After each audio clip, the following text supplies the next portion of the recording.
Certains enfants grandissent avec quelque chose en eux que même leurs propres parents sont incapables d'expliquer.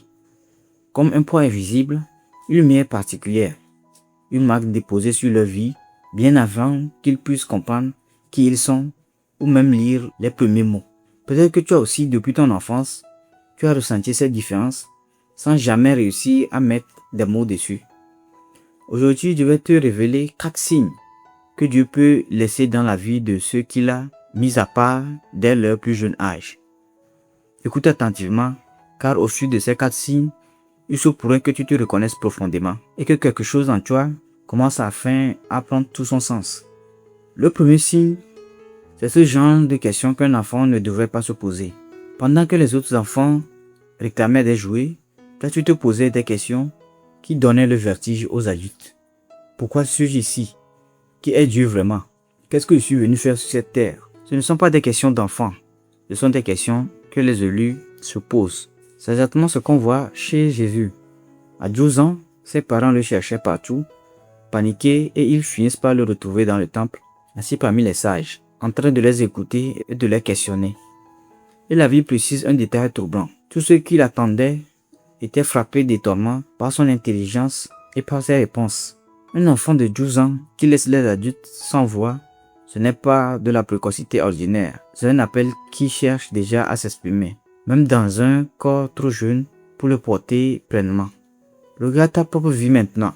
Ce métier que tu fais aujourd'hui, cette passion qui te définit, est-ce que tu ne l'as pas déjà pressenti enfant sans savoir pourquoi? Comme si une partie de toi connaissait déjà le chemin, longtemps avant que ton esprit adulte ne le trace consciemment. Plus tu vas nourrir cette part de toi par la prière, par la parole, par une intimité réelle avec l'esprit, plus tu vas être stupéfait de ce que Dieu a préparé. Ce n'est pas une formule, c'est une promesse. Le deuxième signe, c'est cette attirance vers Dieu qui n'a jamais eu besoin d'explication. Personne ne t'a forcé. Personne ne t'a supplié de venir à l'église, de prier, d'ouvrir une Bible. C'est venu tout seul, comme une évidence, comme une soif qu'on ne t'a pas apprise à avoir. Pendant que d'autres enfants devaient être traînés, toi tu voulais y aller. Il y a un roi qui a vécu exactement ça. Son nom c'est Josias. La parole nous dit, en 2 Chroniques chapitre 34, qu'à peine âgé de 16 ans, alors qu'il était encore un adolescent, il se mit à chercher le Dieu de David, son ancêtre. Personne ne le lui a enseigné.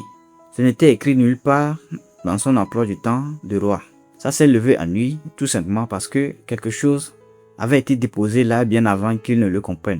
Et ce n'est pas un hasard isolé. Paul lui écrit que depuis son enfance, il connaît les saintes écritures, celles qui peuvent le rendre sage. Depuis l'enfance, pas depuis sa conversion d'adulte, depuis les premiers souvenirs.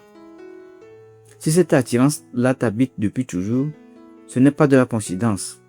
C'est une main invisible qui te tirait déjà vers elle, bien avant que tu saches qui elle était. Et si ce n'est pas ton histoire, si cette soif est arrivée plus tard, à l'adolescence, à l'âge adulte, ne t'inquiète pas. Dieu ne travaille pas selon un calendrier universel. Certains sont appelés au berceau, d'autres sont rattrapés en pleine course. Avant d'aller plus loin, si cette parole commence déjà à te parler, prends 2 secondes pour liker cette vidéo. Le troisième signe, c'est le plus délicat à décrire. Mais si tu l'as vécu, tu sais exactement de quoi je parle. C'est cette capacité à ressentir la douleur des autres avant même de comprendre pourquoi. Un enfant normal joue et oublie. Toi, tu entendais une histoire triste et quelque chose en toi se brisait. Tu pleurais pour les gens que tu ne connaissais même pas. Tu priais déjà sans qu'on te l'apprenne. Si tu es enfant, tu ressentais déjà la souffrance d'un mendiant croisé dans la rue. Si ton cœur se serrait pour les inconnus, comprends que ce n'était pas de la sensibilité excessive. C'était une invitation. Dieu ouvrait déjà une porte vers des profondeurs de l'esprit, même si personne autour de toi ne t'avait présenté qui est Dieu. Certains d'entre vous, même enfants, priaient et voyaient déjà des réponses. Ce n'est pas rien, c'est un signe. Le quatrième signe, c'est peut-être le plus troublant. Le surnaturel qui commence à te frôler dès le berceau. Tu dis à tes parents que tu n'aimes pas ce voisin, sans raison logique, et quelques mois plus tard, tout le monde découvre qui il était vraiment. Tu fais des rêves trop précis pour un enfant, des rêves qui révèlent des secrets de famille que personne ne t'a raconté.